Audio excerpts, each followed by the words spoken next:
నా కన్ను ముద్దాడితే కన్నెకులు కాయ కనకాంబరం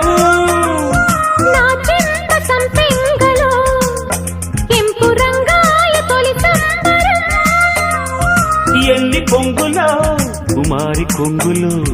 ఎన్ని రంగులో సుమాల వాగులో ఎన్ని పొంగులో కుమారి కొంగులు ఎన్ని రంగులో సుమాల వాగులో ఉద్యోగమిప్పించవా సోకు ఉద్యానవనమాలిగా జీతమీయగా లేత వందెలే చెల్లించుకోనా కొత్త కొత్తగా ఉన్నది స్వర్గమిక్కడే అన్నది కోటి తారలే